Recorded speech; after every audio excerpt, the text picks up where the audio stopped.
अब हम व्यापार संतुलन या व्यापार शेष के स्वरूप के बारे में चर्चा करते हैं। अंतर्राष्ट्रीय व्यापार की 3 अवस्थाएं हो सकती हैं। एक अवस्था में आयातों की मात्रा निर्यातों से ज़्यादा हो सकती है। एक अवस्था में निर्यातों की मात्रा आयातों से ज़्यादा हो सकती है, और एक ऐसी अवस्था हो सकती है जब आयात और निर्यात दोनों बराबर हों। तो इन तीनों ही अवस्थाओं को अलग अलग नाम से जाना जाता है। पहला, अनुकूल व्यापार संतुलन।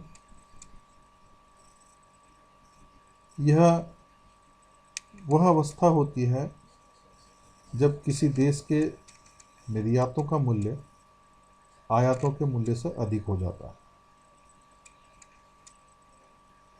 तो ऐसी स्थिति किसी भी देश के लिए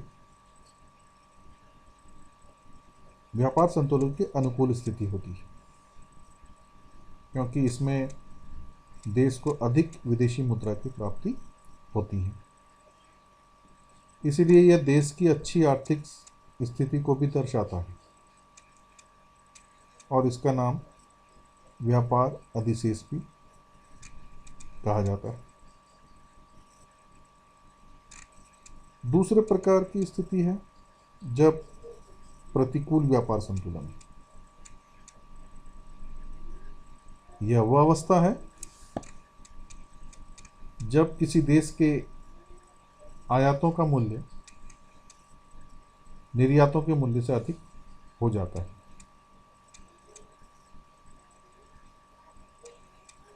आयात अधिक होंगे तो अधिक देश की मुद्रा को दूसरे देशों को देना होगा, देनदारी देश की ज़्यादा हो जाएगी, तो ये स्थिति प्रतिकूल व्यापार संतुलन की हो जाएगी।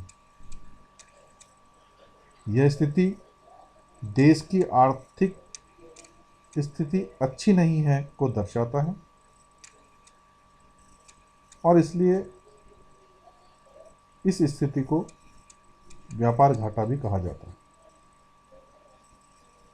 तीसरी अवस्था संतुलित व्यापार संतुलन की अवस्था है, जिसमें देश के द्वारा किए जाने वाले आयातों और निर्यातों की मात्रा या उनका मूल्य लगभग बराबर होता है।